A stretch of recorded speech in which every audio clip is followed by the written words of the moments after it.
it transcends it to mainstream. Like that's what makes stars. That's what, to me, professional wrestling is truly about at the core.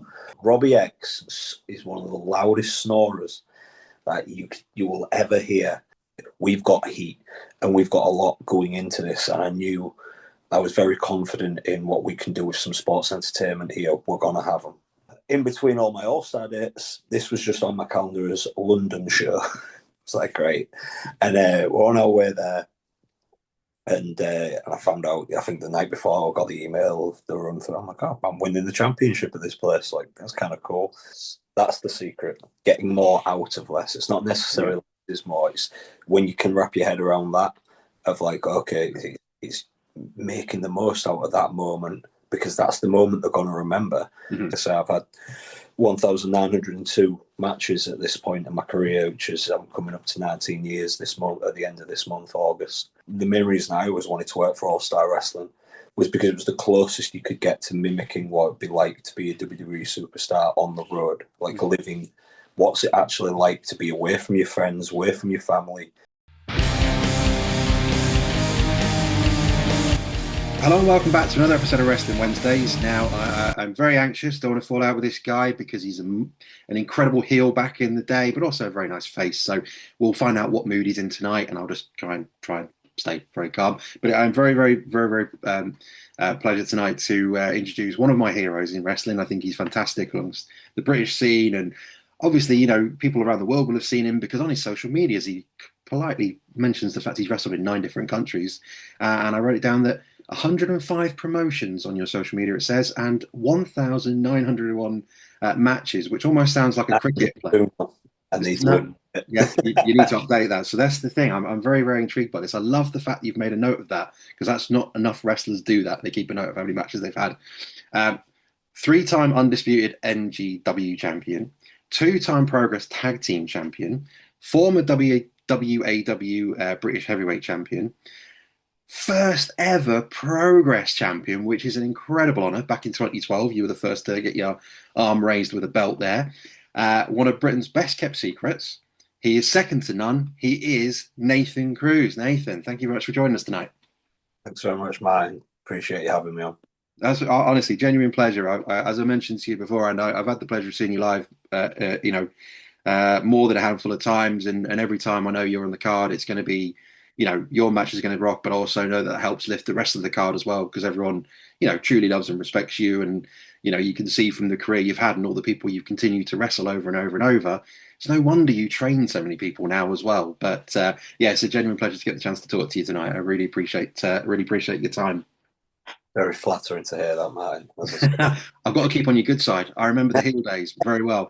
If it's all right, I was going to, before we delve into your career, I was going to ask you about what you sort of got planned, anything sort of in August or September that you want to let people know about, and where people might have the chance to come and see you, or even some of your trainees live. I mean, I've got something going on, but yeah, you'll find out about that when it's happening. It's one of those situations.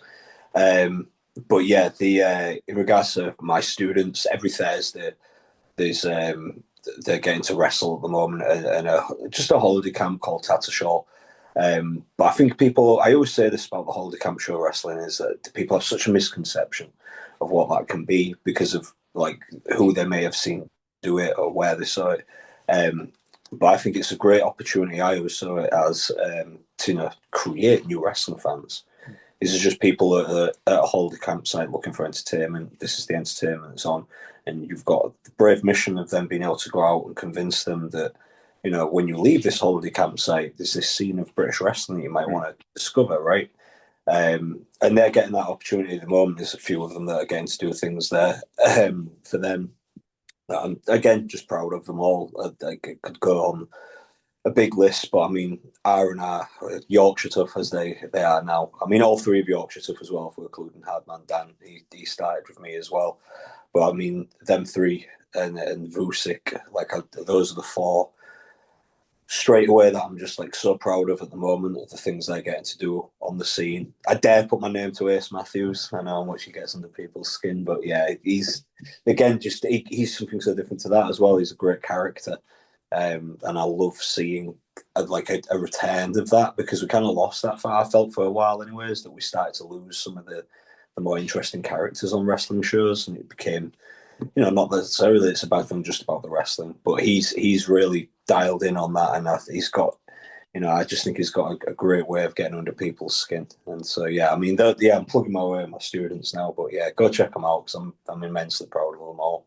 Yeah, I was going to say it's an incredible job you're doing, because you can tell, obviously, technically, they all know what they're doing and they all know how to put a story together, and that helps obviously when they go and work for different promotions, and it influences everyone else. But the character side of it, you mentioned, you can see there's a real brain helping develop those, and that's what I think really stands out. I mean, you've got, Ace is incredible. I love how much he winds people up in a good way, and it is, and it's fun, and you kind of need that, and yeah, he can back it up because he's a very physical guy. As much as he could probably play the nervous, anxious character or whatever from it, he's actually a really big, Yeah, he's deceptively quite big. Like, yeah, I think he's pushing like 16 stone.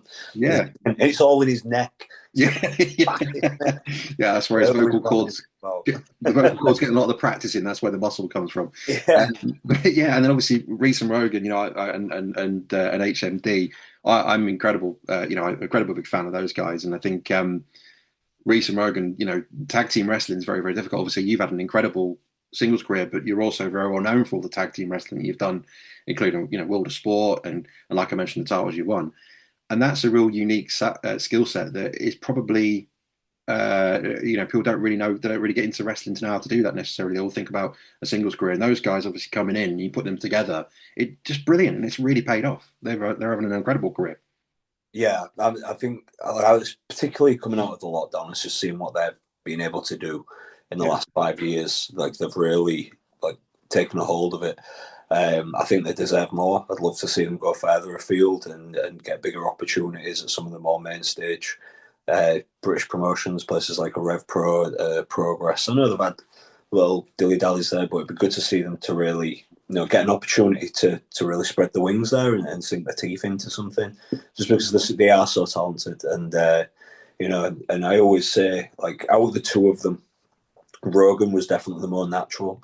Reese has really, really had to work at this in every aspect. Like, seeing his body transformation this year in particular, like, he's really dialed in on like his nutrition and his training, not just how he looks, but how he performs, and it shows in the ring, because then his gas tank's better, so he's just more confident in there. Because when you're out of breath and gasping for air, it can throw your head off what's going on in there. So when you've got that, you need to have that conditioning. Reese is really, not that he didn't have it before, but I mean, he's really got that confidence in him this year, and you can see it bouncing off the two of them in there. Like, they're both just again, just very, very proud of them. And again, I love tag team wrestling. I think there's a true art form to doing that. I've always said in training or even in seminars, when I talk about a tag match, like, if you're given that on a match card, straight away you've got a great advantage, because you've basically got a gimmick match in some way, right? It's not just straight up singles. Like, you've got things that you can play around with here. You've got the referee that you can use. I just think there's a lot of good stuff that can come out of a tag team match to create some real excitement for an audience. I've always enjoyed it. So yeah, to see them, excel in it the way they have, I couldn't be prouder of them both. Yeah, it's incredible, and they're definitely putting tag team wrestling back on a map. It kind of feels, and they've definitely got the style and look that should go further afield, as you mentioned. And I'm sure once they've broken those doors down, they'll certainly work their way through many a company. I've had the pleasure a lot of times seeing them in Fight Factory Wrestling, where Rogan's the main singles champion as well. So it's great to see the friendships and relationships and the like you mentioned, the confidence that they've got in going out and doing all that and being involved in helping with other people backstage and stuff as well. That it's all hallmarks learning from yourself, obviously. A great teacher, and that's what they've taken on board. I was quite curious about the summer camp side of things, because I think for me as a fan, it feels like we're quite unique in Britain as having that as a way of entertaining crowds, but also as a great learning platform.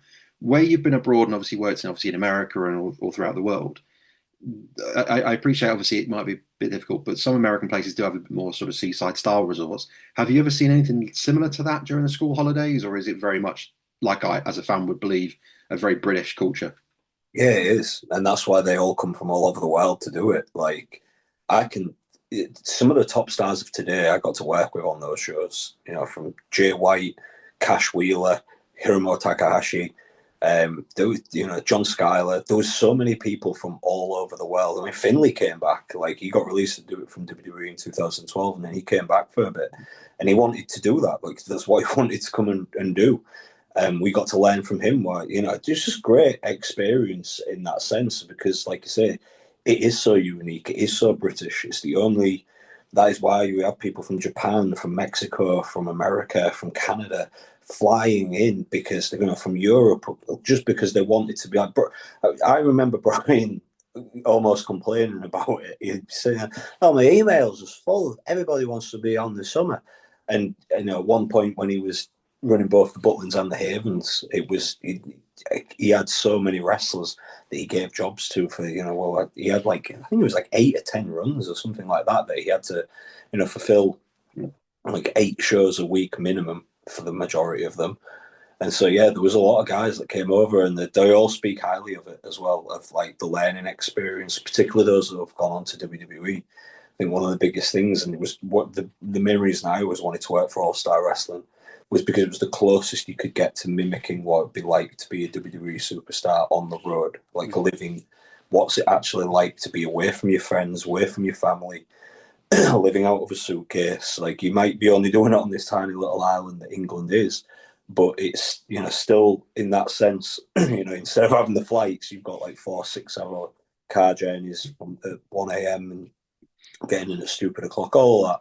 It was so good at just learning that. I mean, I loved it. I think I really did. It was just everything. This is a dream come true. Like, every time that I've done it, and I always took it with that mindset of like, okay, if this is as close to replicating a WWE schedule, I'm going to work. So you know what I mean? Like, I wanted to learn as much as I could and work really hard on every single match that I did and that was given to. And it wasn't just that what I feel people like just assume camp show wrestling is.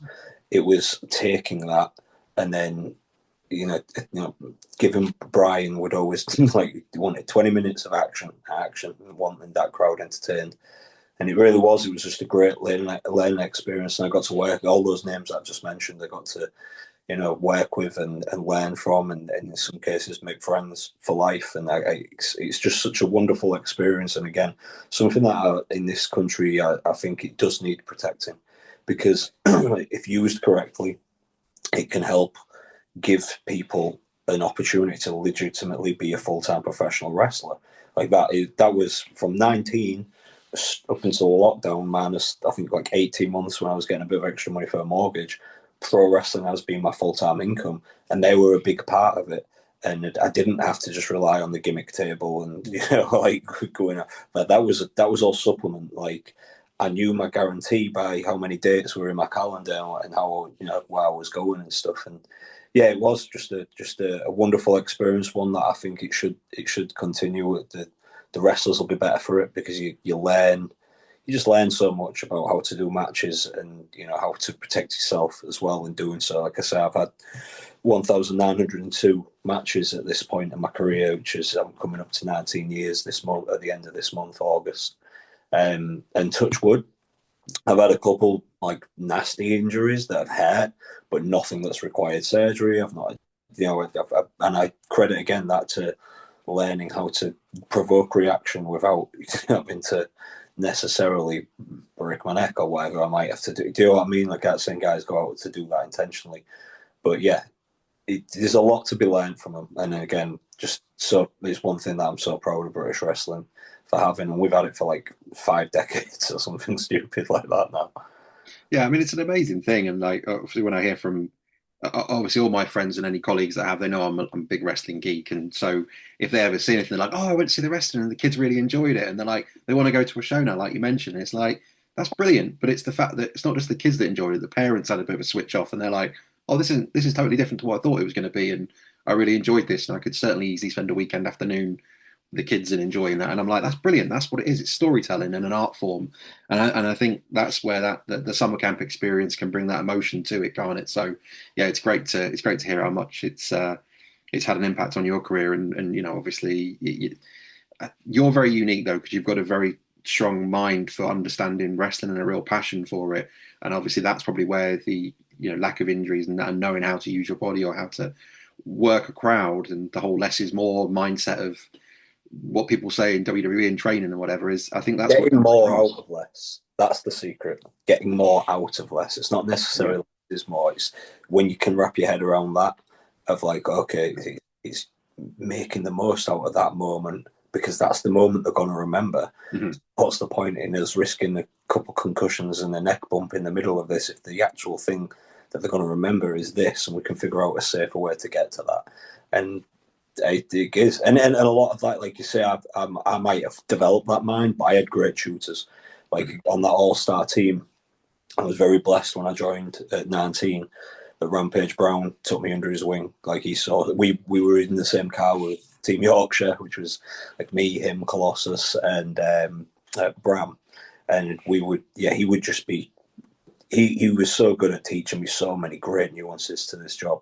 But again, I was also surrounded by like the likes of Rob Brookside, Frankie Sloan, Tony Spitfire, who I don't think gets enough credit for like his approach, particularly to the British style. Brian himself, like there was so many people there. James Mason, Dean Allmark, Robbie Dynamite, who was like my favourite British wrestler when I used to go and watch Allstar as a kid. And they just all helped me so much on that All-Star team, kind of like grow up, and at the same time as learning from them and developing that mindset. You have people like Spud who would be like, Nate, have you ever thought of it like a movie? I'm like, well, what do you little things like that. Like he's started kind of doing something at the moment where he's giving that advice away to people like for serious professionals only. And I can't recommend it enough because my time learning from Spud, like Brian put us together as a tag team in like 2011 on like the All-Star Town shows. And I'd met Spud a couple of years before that at FWA. And I think he could just see that I was trying. Like I had feather boas and glasses and I was ripping off Shawn Michaels and Chris Jericho and putting in bits of like things that I loved. I was clearly like, okay, I'm trying to be something and I'm trying to find what Nathan Cruz is going to be. And it's a name that's unfortunate to have to mention, but El Ligero was really good at helping with that stuff. He kind of taught me a lot of like, okay, why? And that was what caught the attention of Spud. And Spud then, him taking me under his, well, not necessarily taking me under his wing, it was just anytime we'd be at shows together, he'd watch and he'd give me bits and then we'd talk about it and he'd just make, and it'd be a lot of it would just make me like, sit in the car on the way home, like, like see what you mean. They don't like those little things where I could really like think about stuff and how he made that so easy, but we got such a great reaction. Like he's a genius. Like, I honestly do credit him to be one of the best minds I've ever spoken to about professional wrestling. Like he's just so he's like mental level. The guy's really, really switched on. It's no surprising that like everywhere he's gone, he's done something memorable with what he's done. He's been given. Like he's never just turned his nose up. There's a lot of stuff that he did at WWE that some people would have gone, I'm not doing that. Like, but he gets it and he understands this is a show, and he's I think that's why he just excels at everything that he does, and he gives it 100%, and he approaches it with this attitude of I'm gonna make it so good, and I'm what can I do so that he can add this little thing. He's just brilliant. Like Spud was all those people that I've just mentioned from All Star and like I say Spud, and just kind of really like making me approach wrestling with such a, again, like you just said, my mind for it. That's where it's come from. Those guys have just taught me a lot on how what matters, what people remember. That's really cool. Thank you for sharing that. That's wicked to hear, and I love all those names you mentioned. And I've got a lot of love and respect for James Mason. I've had the pleasure of chatting with him a few times at events when he was sort of setting up and taking down rings and that. And he's just all those guys are just such sweet guys and easy to chat with if about work. And I suppose that probably is a massive influence on how you are now approaching your training and have done over the last few years, and how it's helped you when people are commenting on your matches in that kind of positive way. And I'm assuming that's how you've become as excelled as you have as a coach. is from those learning experiences and looking to pay it back in that way. Yeah, that is it. It's all experience. I mean, I always say Frankie Sloan, again, a name that I mentioned there, but he taught me a great lesson. So my first year at Allstar 2010, Frankie wasn't on the team. He was away for a year doing other stuff. He rejoined the team in 2011. And we were at Bognor Regis. I'd done my match and I went to go watch his. I was watching and he came back and I said, no, really enjoyed that, Frankie. Like, he said, oh, thanks, Shirley. There's a reason why I called me Shirley, but he said, thanks, Shirley. He said, have you got anything from it? And I'm like, hey, like at this point, I've been on that team like a year. I've been wrestling, 5 years. Frankie had been wrestling like 21. So I think at that point, I'm like, what can I teach you? And he was like, yeah, but you come from a different generation and you might see things differently to I see things. And he said, we don't have to agree on it, but there might be a middle ground there that I'm not seeing and you're not seeing. And I was like, oh, I never, like, yeah, well, and he was just like, never think that, you'll never stop learning in this job.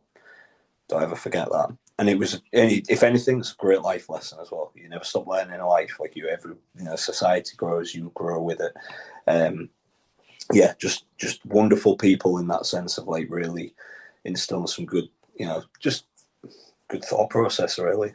Yeah. That's really cool. I really appreciate you sharing all that because I think that's the beauty of it. As a fan on the outside, when you look and you spend time, you know how hard you will work, but it's obviously understanding that how much it matters to everyone that's involved. And I think that sometimes gets a bit forgotten about how much it matters to you guys to own your craft and put that show on and commit your bodies and your minds to what you're trying to do. And I think sometimes when fans are I get a bit overexcited and that they sometimes forget how much work you've put in to get to where you are for a particular match, and that whatever you've got to do on that particular day, you've worked so hard to be able to deliver that. And I think that's what I have massive respect for.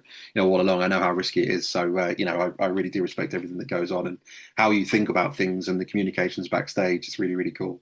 I was going to take you back then, if that's all right, to 2012, because I think that's a very, very crazy historic thing to have for you. I think knowing how big Progress, I know obviously it's changed ownership now, but the growth of Progress and how it dominated the British scene for a number of years, and it's still obviously one of the top dogs now.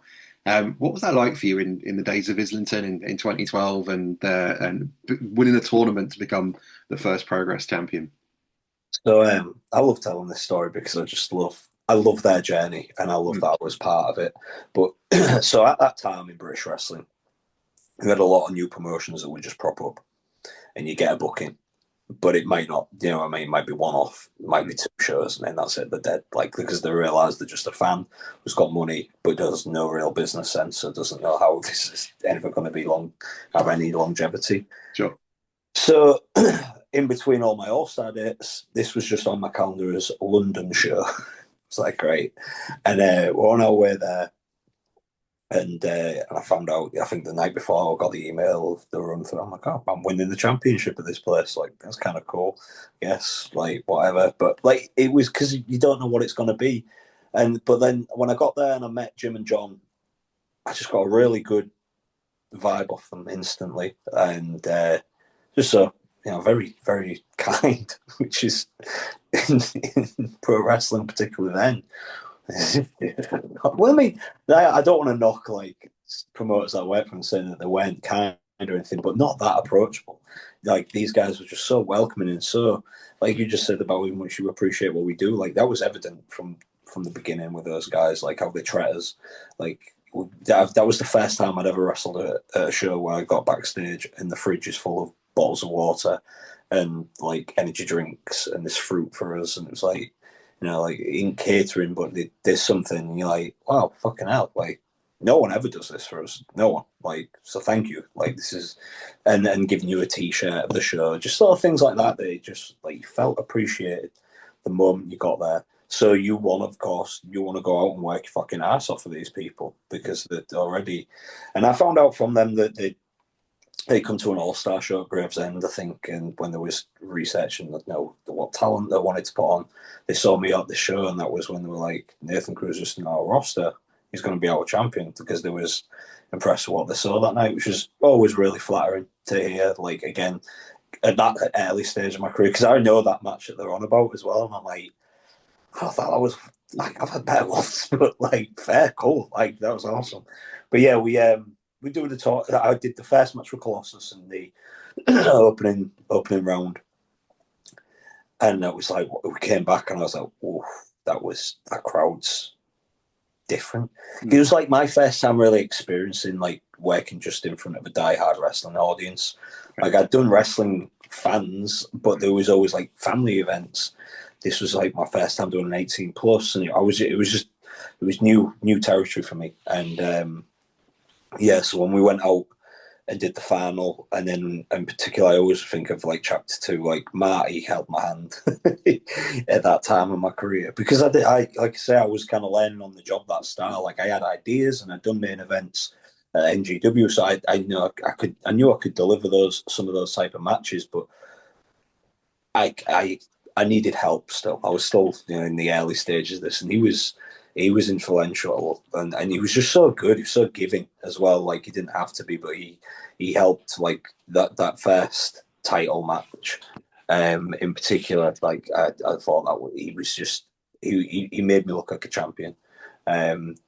But it was just obvious, like, after those early chapters, was that this is going to be a thing, like, because he just, every show it was like, oh, they sold out in like a day. Like, it was getting big, and then we was doing the ballroom, and then the ballroom was like selling out in like 30 minutes, like 700 tickets, and you're like, you just knew, like, when you be at the venue, me and Rampage talk about this, like, you didn't, no one had to come backstage and say the doors are open.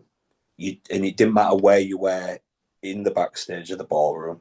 Could be on, like, the way that was laid out, it was like these winding stairs that took you up to like 3 or 4 floors of different changing areas.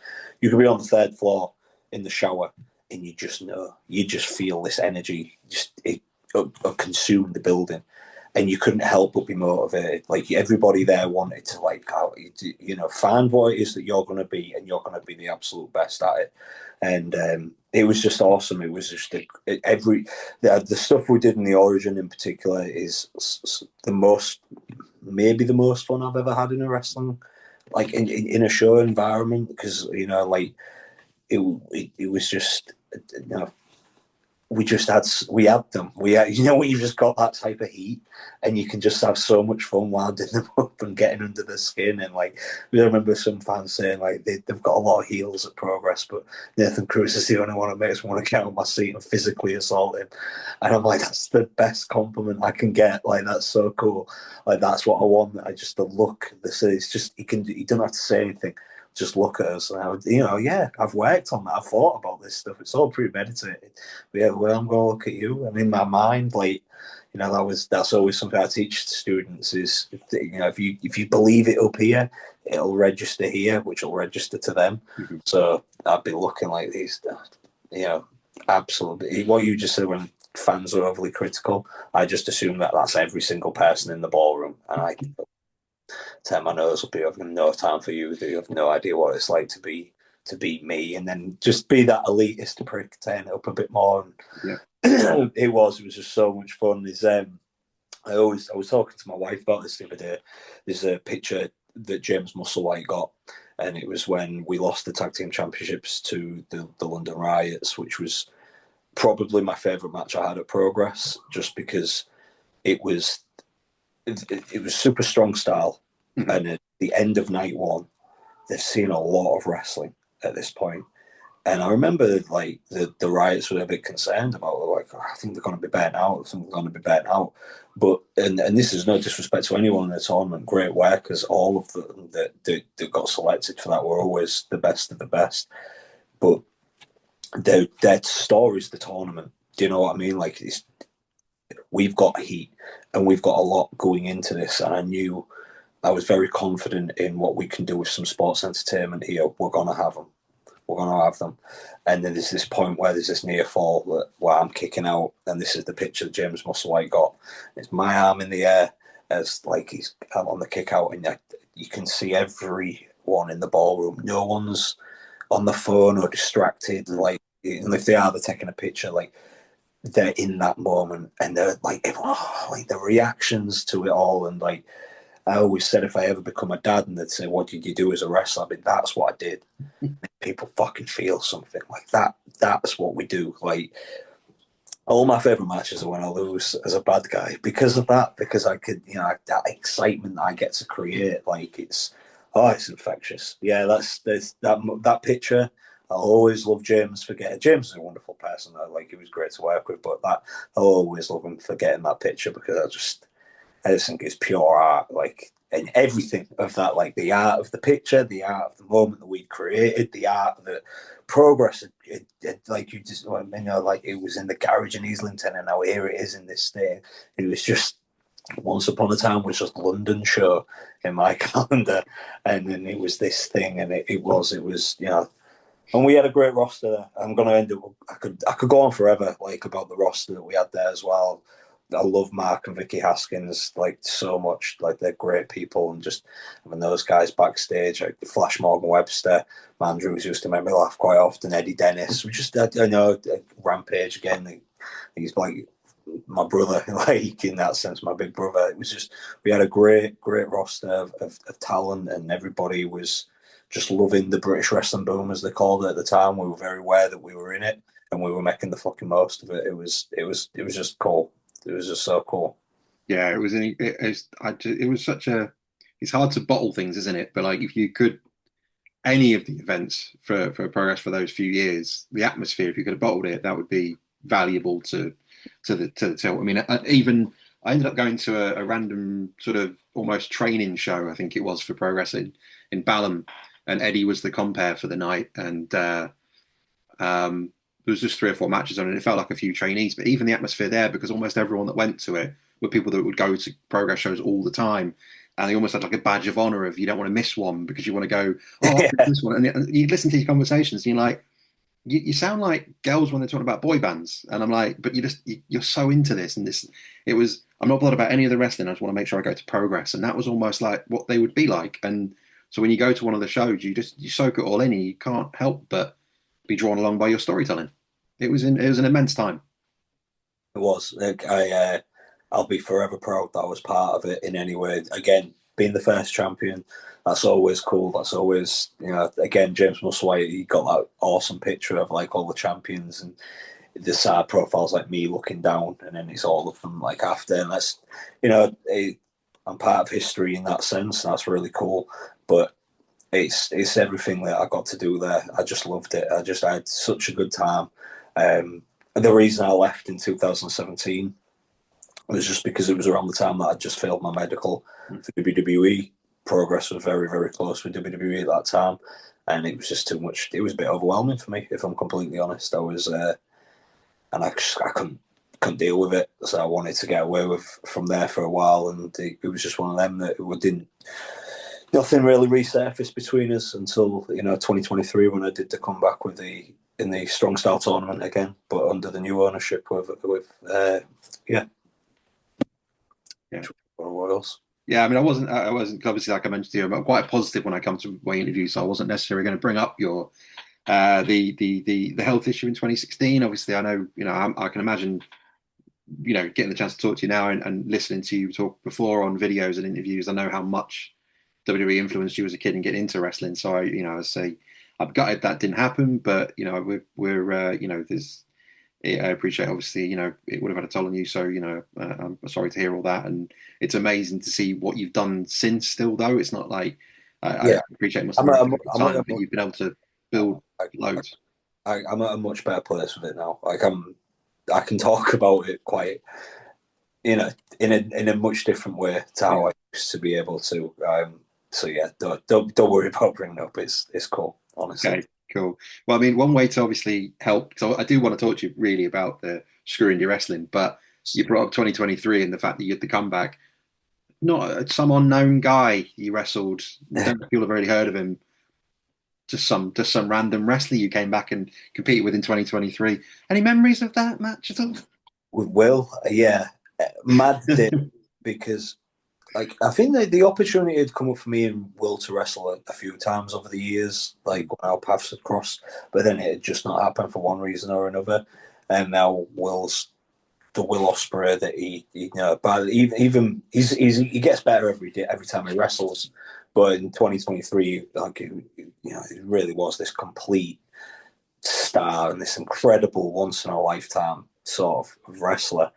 So to get to step in the ring with him after knowing him for all these years and our paths crossing, but never being in the ring, I was very excited, and there was a lot of pressure on my behalf because, you know, like I not that I just didn't want to let him down. Do you know what I mean? Like you said, you kind of give me a G up at the start of this. I know there's an expectation, and I'd hate for anyone to walk away from wrestling me and going like, do you know what I mean? Like that would, so at least of all, like one of the best professional wrestlers in the world. Like I want this to be one that he enjoys as well, right?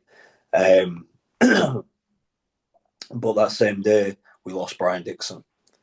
And I'm in the back about to go do like I think it was like the camera things where we turn and face each other. It was like a shoot for that and a couple pictures. And Lee, God bless him, I don't think he realised the magnitude of what he was telling me. I didn't think he realised the impact Brian had on my life, really, you know, not just my career, my life.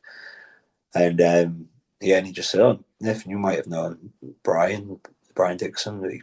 He died today." I was floored. It just shocked me because when I was 19 years old and I was working in a call center coming out of college and I was wrestling when I could, dreaming of, you know, I want to get to the WWE. I know I need to get to Allstar because that's where the talent scouts are. That's where they wrestle all the time. I need to get there. Brian gave me an opportunity at 19 to make professional wrestling my full-time job, to get in the eyes of those WWE talent scouts, which would lead me to my tryout one day and the few matches that I did get to do at WWE. Brian had just, you know, there's so many people in my life that I've met through Brian. Like I mentioned some of those names earlier.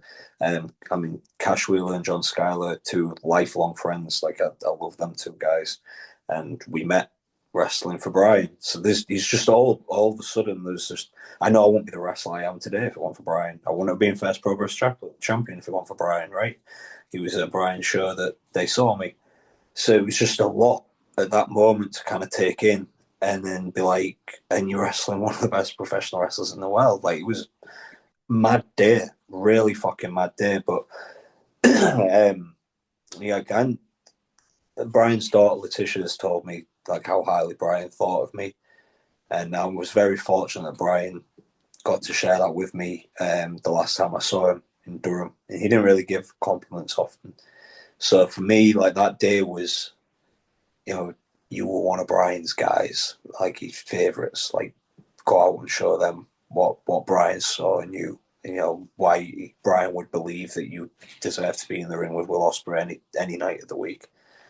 And it was just, it was a very emotional day. It was cool that Nigel was there on commentary as well because he knew Brian quite well and what that meant to me that day in particular, like how impactful that news had been to me. It was just a really mad day in that sense, but it was cool, you know, for Will to, because I know that he kind of had, from what I've heard anyways from certain people, that he kind of had a say on what matches that he did and didn't want to do on the build up to his way out, and to know that that was something that he was, you know, wanted to do or was happy to do, that meant a lot to me. And, you know, through that match, and then we was working together at the ill-fated 1PW return as well, and it was just around that time that I really got to know Will. Like we'd never really got to know each other, and there was one time like our egos probably just wouldn't allow for that to, and we're just different people now. And I out of all of them, the thing that I always think about 1PW was like, man, I really got to know Will Ospreay though. Like I got to really, and I have so much admiration for him as a person as well. Like in him away from the ring, like in seeing how much he's matured and he's just a great dude, a really good human being, and love that match. Just what can I say? It was just, you're in there with Will Ospreay, then you know you're in there with Will Ospreay, because it shouldn't feel like a night off when you think, like, do you know what I mean? Like, but it is and it isn't. Like you're working your ass off because you want to deliver, but he's making it easy because he's Will Ospreay. He's just, yeah. I always wonder as a fan watching his match, do you feel like I know you're a quick worker anyway, but obviously all the different styles.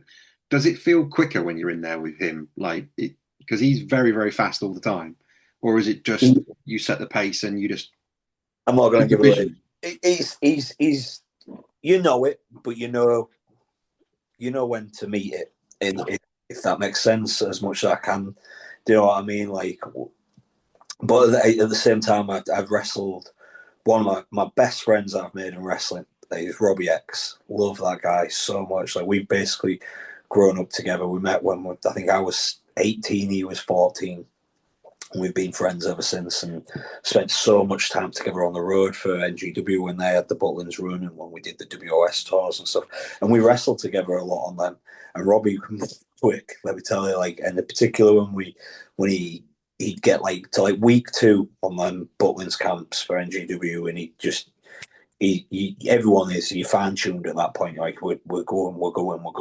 Your gas tank changes, your cardio picks up, but Rob could really move. So I think having all that experience with people like Rob and some of the people I mentioned that I've wrestled from Japan and things like that earlier in my career, it was just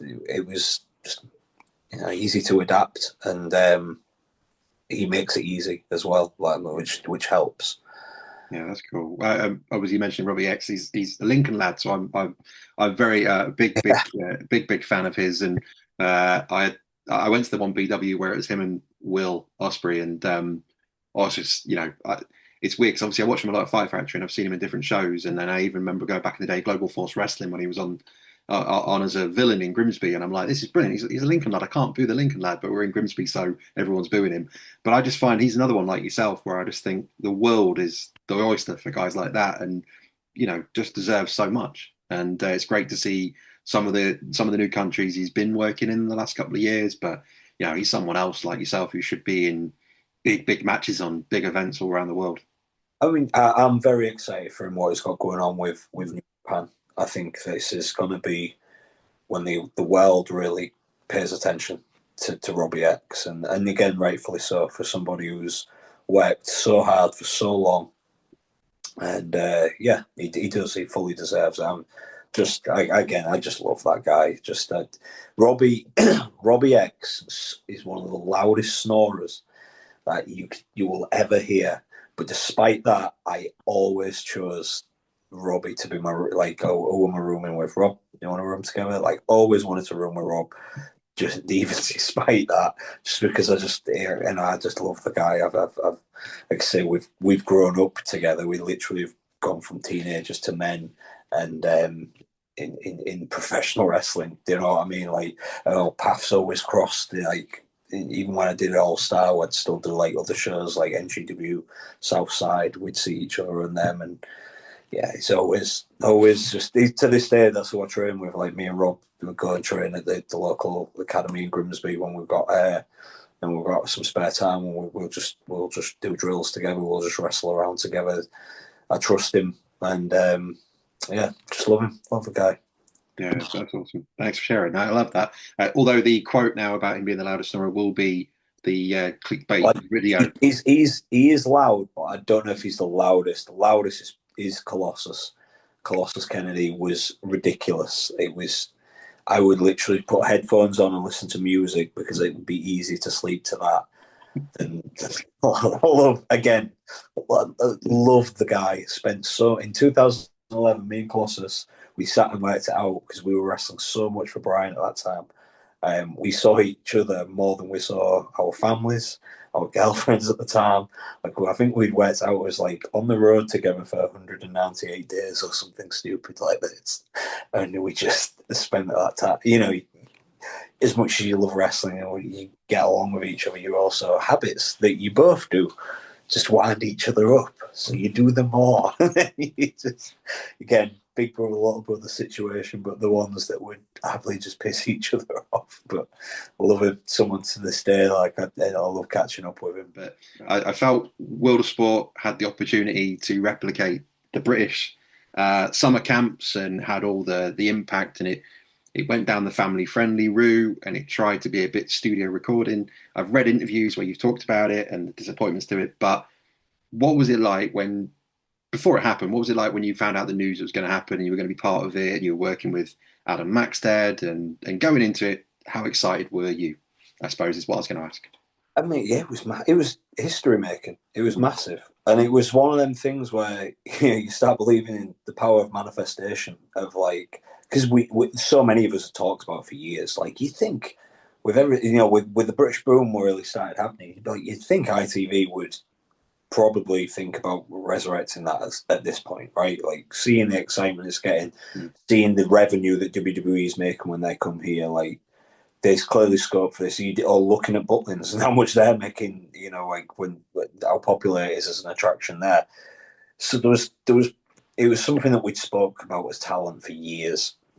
I know it's happening, and you're like, wow, this is huge. Now, obviously, there was the pilot, which I wasn't a part of because that was when I was supposed to originally be part of like the WWE UK tournament. Not that I was approached for the original ITV thing, but then yeah. In the 2018, like, okay, they want to use you, and this is what the thinking is, to put you with Maxted. Now, I'd met Adam the year before, and he's just one of the funniest human beings.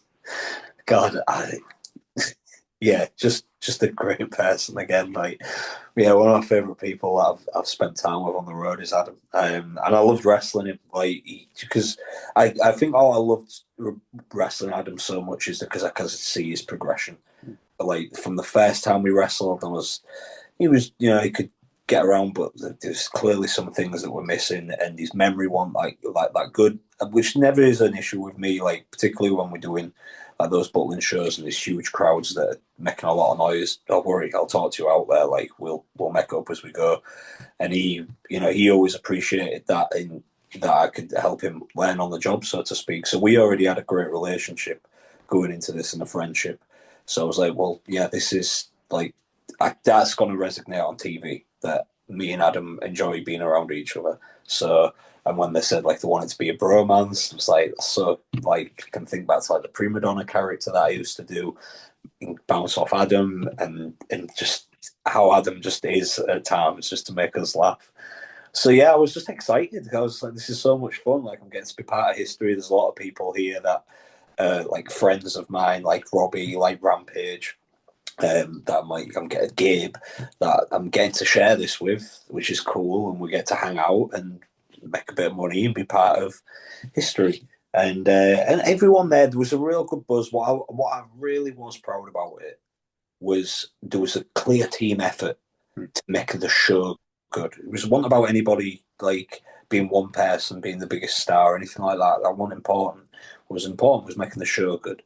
And I particularly remember just there was like a couple things where I'd see talent, and it happened with myself where Yeston Reese gave us a bit for the ladder match. I was like, that was a really good idea, that Yeston. We ended up using it, and just and that. But I saw a few people doing things like that. Where we're all just helping each other. Like, oh, you got that right. Well, I did this earlier. It might get a bit of heat or whatever it might have been, and just seeing people work together as a team like that. And the girls were, Kaylee and him. They've of course gone on to WWE, and they were complete locker room leaders with that as well. Like, they really took that by the horns and just steered the shit. It was just awesome to see. It really was just a great team effort, and we all felt really positive about it until we saw the edit, and then it was like, wait, have you ever watched wrestling? And I mean, I don't mind like not pulling punches about it because it annoys. Obviously, if somebody went out there and did it and worked hard and saw the scope of what this could potentially be, and for us in this country, what that could offer to people is a clear career path. To you don't have to go to America or Japan anymore. You can stay in the UK and be a full-time professional wrestler and be on national television. And if that would lead to talk shows, but beyond This Morning and all that stuff, like, that's your thing. Like, that could have been. That's how big they could have got this if they had just handled it correctly. And the frustrating side was that people who had history of editing professional wrestling shows for TV offered to be in the cutting room. So, okay, we get that you don't want us to edit it, that you'd want your own team. We understand that. But what about us being in the cutting room to assist you? So you've got like wrestling eyes. No, we've got it. We know what we want. We know what we want. And ultimately, that was the biggest criticism of the show. But like equally, I'll also say this is one of the things that I dislike so much about the social media generation is that because it's like direct and it has to be extreme here, this is terrible, this is blah, blah, blah, blah, blah. Like, look at the first series of most TV shows. There's always teething problems. Like, The Simpsons is one of the best TV shows, in my opinion, of all time. That house is all over the place in that first like series, even if parts of series 2, I swear the dining room moves around and stuff. That basement, is it a basement or is it going to the garage? Do you know what I mean? Like, there's inconsistencies. Things need these teething problems. Things are always going to take time. If people had been a bit more patient with it and been like, okay, this is annoying, and I'd probably respect the fact that these weren't filmed weekly by weekly. Like, we were there for like three or 4 days, I think it was, and we just filmed it all in a bulk load. We were doing like 2 or 3 shows a day. So just respect the fact that, okay, there's problems. Hopefully they'll fix it for the next series. Sure, because then you're at least showing your actual support. If you're a fan of it, you want it to do well, right? And you want the talent to do well. And to me, that's supporting something. It's not trashing it to the point that ITV start moving its slot, which, again, time slot changes don't help. Just a lot of things. I think there was some people at ITV, the guys we worked with in particular, they wanted it to work. Of course they wanted it to work. I think there were some people at ITV who were still like, wrestling. Like, yeah. Because you've probably got as much money as the WWE, haven't you, ITV? No, I totally get all that. Yeah, I mean, the crazy thing is, obviously, ITV have got a great relationship now with AEW and do build a lot with sport and stuff. And you just think, like, I often look at it and I do think, obviously, Gladiators has had a big comeback now and it's working. And even that, like you mentioned, the first series had a few, teething issues. And I think they've got into a really good routine with it, how it's edited, and you obviously know it's all recorded, and they've got all the everything that comes with it. Like you mentioned, the live spin-off stuff where they're on different chat shows and whatever else. What do you think it would take to?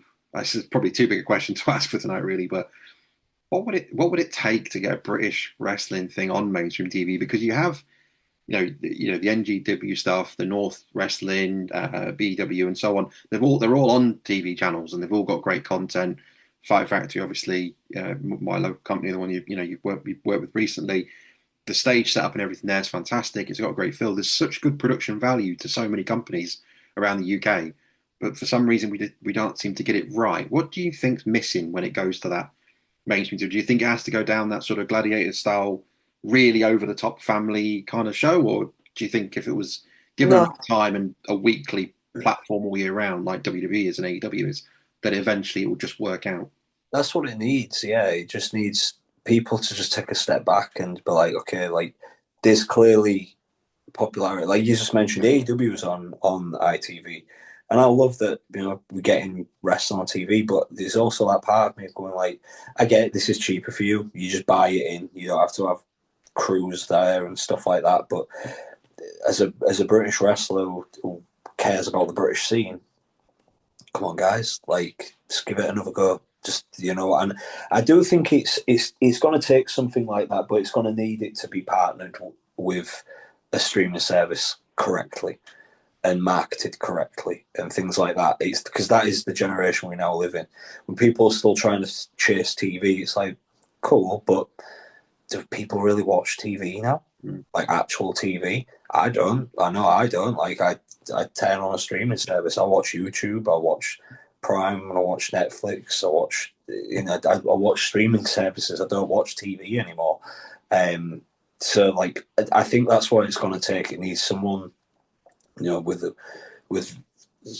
fortune to think, right, okay, we're going to have this on, like, normal, say, like an ITV. Say if ITV was to do it like an ITV2 or something like that, and put it on at a time slot that's going to appeal to maybe like an 8 p.m., something like that, a bit later on in the evening when people are just looking for something to watch, right?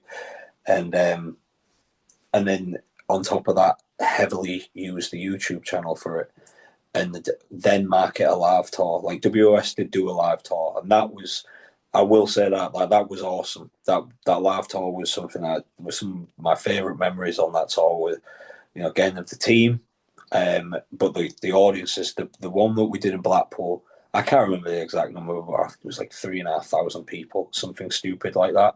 Me and Adam Max did in a ladder match, and we did a spot where I did the sunset bomb over him. We were doing that on the tour, but this night the ladder, I went over for the flip, the ladder gave in. So I'm coming down like head first from the top of this like 20-foot ladder, and we just managed to rotate enough, and I took all of Adam's weight on the top of my ribs. Wasn't nice. And 3,500 people chanting, "Please don't die, please don't die." It's just one more, again, very memorable. I was just awesome though. I love that tour. That tour was brilliant. It was really, really good. But yeah, it just needs. Yeah, sorry, I drifted off there. I think that's what it needs. It needs people to let wrestling be wrestling. Like how WWE present it now on Netflix is brilliant in my opinion, because it appeals to a wide audience. It appeals to those kids. It appeals to those adults. They've just got it right. They've got that balance right, and it shows that it can be done. It doesn't have to always be presented in the exact same way if that isn't your thing. But it doesn't have to be the big hokey carry. Do you know what I mean? Like, it doesn't have to be that kind of sideshow entertainment. It can just be its own thing that's cool. It's the live rock show. You know what I mean? Like, treat it like one of those specials that you have on ITV or the X Factor. Do you know what I mean? Like, yeah, that is all lights and stuff like that, but they take it very seriously. Do you know what I mean? Like, they give it that sort of respect and let those stars like produce, because that is exactly what would happen, and what that scope is for British culture, for when it goes to like the panto and stuff like that. Like these, you know, the wrestlers that you've seen on TV, they're now coming down to your theatre to do panto this Christmas. You know, that type of stuff is what it transcends it to mainstream. Like that's what makes stars. That's what, to me, professional wrestling is truly about. At the core of it is that star power. And I think I will always look at this country and go, we've got a great scope for it. Just don't understand. And I think everything's in place, particularly with like you've got somewhere like Butlins. If you could partner them into it so that they can host regular events of said stars. Like they've had a lot of their ITV acts go back now, and they're trying to be a bit more mintic. There's so much scope for this to be able to be like a 100 dates a year on the road. You can see these stars, and yeah, I think that's my wish for British wrestling, is that I see that one day. But I'm just a wrestler. I'm not a promoter. I would never be. I've not got the mental capacity to pull my hair out that much. Well, you never know what might happen. It's a great pitch for it, though. And obviously, we're recording this, YouTube is now the second most watched channel in the UK. It's gone above ITV. So is it? We're all streaming these days. Basically, I was going to ask you a little bit about some of the guys you'd wrestled with. You've already mentioned the likes of Spud and Rampage. I wanted to ask about that. I'll finally get to that Screw Indy Wrestling time. What was that like for you? Because you mentioned how much you love those guys. Well, do you have like a favourite memory from that period of time working with all those guys in sort of that faction? I mean, I think it was just the birth of it all. Like at the time, like I was very young and I was going through a breakup at the time. I wasn't really handling that well. And Mark and Vicky were just great friends, and I was at Mark's house this time, and he just said like, "No, I'm defending the wrestling guys. I think it'd be really cool if like a bunch of like full-time wrestlers in the country did something called Screw Indy Wrestling." And I was like, "Mate, that's genius! Like, that's so good." And it was one of them things that it was just one of those late night conversations with your mate. And I think about a month later, we were at an NGW show, and he goes, "Oh, Nate, I've got something for you." Takes me to the changing room, opens his bag, and he's got 2 Screw Indy Wrestling t-shirts. I'm a pro, and I was like, "Dude!" And then we did the initial promo, and yeah, do you know what? It was one of them things that I look back at, and so many people remember it, which is really cool, and I really like that. But there is some regrets on my behalf, and I've got a bit too tenacious with it. Essentially, like the plan was like what Mark pitched to me, what I thought was really good is that we develop a faction of like full-time professional looking, but like what you would stereotypically call professional wrestlers. Do you know what I mean? Like me and Mark would be the smaller guys, and you'd have Rampage, and there was talks of like Mastiff coming in, and I think even Johnny Moss was like a name that had been mentioned. But the idea that Mark wanted to do was get to like a Survivor Series 5-on-5, Screw versus Defend, and we put those guys over. I was like, that's really cool, particularly because I think it was been like the year before, maybe we did like a big show called Brit Wrest Fest in London, and it was the first time I'd seen Mark Andrews and Wild Boar, and I was like, and I think Flash might have also been in that match. But I was really impressed by like Mandrews and Boar instantly stood out to me. I was like, those guys are class. And you know when you see someone, you just I want to wrestle them. Like I think we could do something. And so that was like, oh, this like could mean I could get to work with those guys. Like, yeah. But again, I think so. There was a bit of conflict in that some guys there didn't think they didn't want that to be like to damage the brand or anything like that. And I get that now. But at that time, I was like, do you know what I mean? Like, because I think this is a really good idea and I want us to do it. And I would not necessarily poke the bear, but be like one or two things that and again, one of the things that I do like to do is I do want to blur the lines. Do you know what I mean? I want people to, the reason I used to show up to shows in a suit and stuff like that was never to work people in the back. So when people see Nathan Cruz leaving the venue, like, is he actually rich? Do you know what I mean? Is he actually that sort of like elitist mother? Like that, I've always enjoyed that element of it, like bringing people in. Do these guys really hate each other? Like, and that's what I wanted. So some of the stuff that I was saying on the microphone, yeah, it was a bit close to bone, I guess. And yeah, it just caused a bit of conflict there that now that I look back and I'm a lot older and I'm like, shouldn't have really done that. Should you should have at least spoke to them about it or whatever. But yeah, for what I felt it could have been, I'm a bit gutted in that sense because I will always regret not being able to wrestle Pete now. Like me and Pete have never had a singles match, and I guess like that could have been something if I'd have just been a bit more mature about it at the time. But it is what it is. Like it's nothing that it was just. And one thing I really do want to. I always want to try and clear on is that a lot of those principles that I was talking about would be like old school wrestling principles. They may not always be like, I don't always agree with them. Do you know what I mean? Like, yes, I get where they come from. Like one of those old school principles was you shouldn't pay for a flight anywhere. If you're talented enough, they want you, they fly you out there. But wrestling has also changed, unfortunately, in that time, and it gets to that point of roll with the punches. I'll mention some people are really good friends of mine. I knew they flew themselves to England like once or twice. Do you know what I mean? I've contributed to fights to the United States. I don't actually have any grievance with that. It was just part of that character. It was part of like he's embodying this old school mentality. And yes, maybe things would make more financial sense if that was still the case. But it's just not the case. You know what I mean? Different generation. It was just one of them things. Like I enjoyed it for a brief period of time, and if anything, I always when I do look at that T-shirt, I think of Mark and Vicky's friendship. I think of like how they actually had my back at a time that I was going through some, a shitty thing at the time, and they were there for me as friends, and we got to do something controversial that people still talk. I to this day, people still. Well, you brought it up, but I often have people ask about, oh yeah, you were the first Progress Champion, and he's Screw Indy Wrestling, like, and I'm still in the Indies. Yay! Yeah, not that was bad thing, but yeah, it was just fun. It was just fun.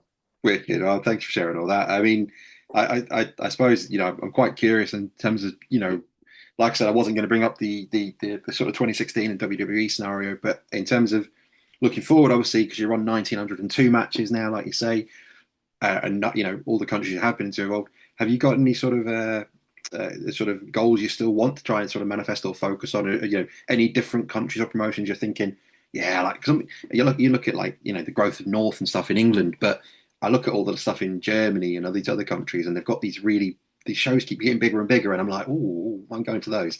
Have you got anything in your mind? You're thinking, yeah, I want to do that. That's still top of my list, or where can we see you in the future if it really works out? Yeah, I mean, there's still, like, I'd be lying if I said I haven't got goals and I haven't done. Mm. I haven't achieved the things that I'd always set out to, that I wanted to do in wrestling. I've done some other stuff on the way that I never expected. That's been very cool. But yeah, there's still things that I want to do, and one of the main things is Japan.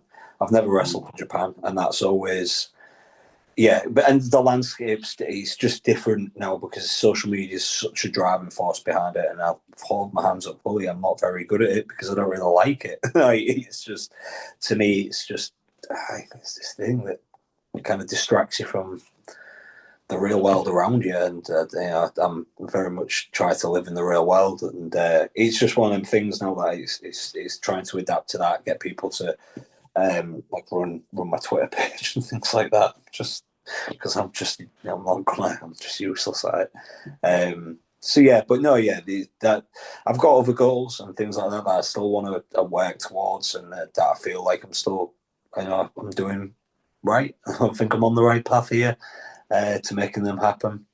Good. But yeah, Japan's definitely something that I think, before it's all said and done, because I'm quite realistic with myself in that now. Like 34. Well, 30, I'm 35 in September, so let's say so I'm 35. Um, and all those matches, and yes, I've managed to avoid serious injuries, but I tell you, I feel more like 65. It's that, and the weight training that goes on with it. I struggle with weight and size, always have done all my life, so I have to eat a lot of food. All of that, it takes. It's draining. It's the cooking it all, eating it all. Like, it's draining, and then all the training and stuff like that, and you have to do it for 20 years. Like, well, it's 19 years, but yeah, it starts catching up to you. Your body feels it. So I am realistic that I know there's a lot more in the rear view than there is in the windscreen. I guess that could be on me. I can change that if I want to, but I think outside of a major contract, I'm not gonna ever put myself through that stress again of always having to hustle for work and things like that. Like, I got to experience that, and that's the big beautiful thing now, is that for the longest time I couldn't see that because I was so fixated on the fact that you just wanted to be a WWE superstar. You had the contract, you failed the medical, it's all, you know what I mean? And spiral. As where I'm like, yeah, but you still got to wrestle for the WWE. You were a full time wrestler for the longest time. Points in history that we've discussed so in this interview, and things that I've got to happen on the way that I wasn't expecting. Like, one of the coolest memories that's ever happened in wrestling was my 26th birthday. We're filming, and this was when NGW had weekly YouTube channel, British Wrestling Weekly, and was broadcast on like 8 stations around the country, like local TV stations. Anyway, there'd been a massive accident on the A1 on the M1, and it held the camera crew up. And as the show was starting, like for the live audience, the camera team are literally pulling up outside Hull City Hall. And I think we got about 700, 800 in that night. It was close to sell out, but it won't sell out. And Rich Dunn, the promoter, runs up to me, and I'm like the babyface champion at the time. And he goes, Nath, the camera crew's just got here in sketch, but I need you to just go out and do a promo. I'm like, well, all right, okay, when? Like, now, they're going to play your music now. I'm like, all right, what do you need me to say? Just some of that Nathan Cruz magic. Just go. All right, grab the belts. Out I go. Like, music starts. Nathan Cruz will steal the show. All right, here we go. Well, fucking hell. Okay, out I go, and I'm just again living in that moment, enjoying it. Yeah, here we are. I'm grabbing the microphone. I'm starting to like, okay, how am I going to start this? And before I even have a chance to really think about how I'm going to start this, I guess this is one thing that social media is a blessing for, is these 800 people all of a sudden start singing happy birthday to me. And I'm like, fucking, wait, what the fuck? Again, just wasn't expecting it. Just And I said to them on the microphone, right, as soon as they finished it, and they said, I'll start the promo, I'll never forget that for the rest of my life. And I won't, because like when I was a kid going to watch pro wrestling at the Hull City Hall, like I just wanted to be a wrestler on that show. I never it would have ever even the dream would have never gone through my head that one day I'll be in the ring as the champion and they'll start singing happy birthday to me. And it'll be almost a sellout show and it'll be recorded for TV. Although they didn't actually record they were still setting up when they were singing to me. But it was a really cool moment. And then I also got to wrestle Doug Williams that night. Oh, Mint, right? Pretty good 26th birthday. yeah, that's not bad, is it? Yeah, it was a good one. It was. I've had so many great moments in that whole City Hall. Like when I won the NGW Championship for the second time, it was against Rampage, and that night we did sell it out. And it was I was against Rampage was like my mentor, and in my opinion, the benchmark in this country. And it's being again recorded for TV, recorded for YouTube. My parents are there. My now wife, but she was my fiance at the time. She was there and it, like I say, it was sold out. It was just, it just stars aligned moment where I was like, this is pretty cool that you get to do this, Nathan. And again, I couldn't see that stuff for the longest time because I was so hung up on like the WWE thing. And I think I'm at such a beautiful point in my life now. I'm a whole lot more chilled and relaxed about it all, and I'm just like, whether that's a good thing or a bad thing, I don't know, but I'm just, yeah, I'm at a lot of peace with all that I got to experience that. That's pretty cool. Like, you know, when people, it still happens to this day when we like gather with friends and stuff like that. Like, what was that time when you went to think and who was there? And I become the storyteller. Like I'm always the story when I'm in the ring or whether I'm around friends, right? And I think that's it. I just enjoy telling stories. That's what it is.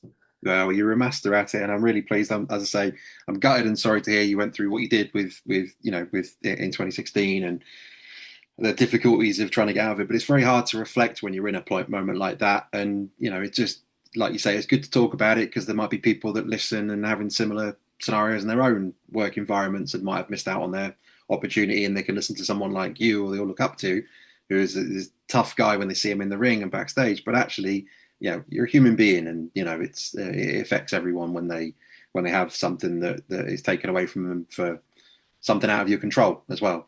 So there's very little you could do about it. And but I love those stories that you told about Hull. I think they're incredible, and it's great to know that you had those experiences. You fully deserve them because, as I say, big admirer of yours. I think you've always entertained any time I've ever seen match online or in person and heard from you. Even if you are insulting the crowd, you are a brilliant entertainer and a hell of a wrestler, and it's a genuine honor to get the chance to chat with you properly tonight. And I really do appreciate your time, and it means a lot. So thank you very much for sharing all the stories you have. And I'm excited to see this next chapter and going into 20 years. And I wish you an early happy birthday for September and a happy 19th anniversary of getting bumps in the ring. I'm hoping you've got a few more years in you. Yeah, thank you very much, man. Appreciate it.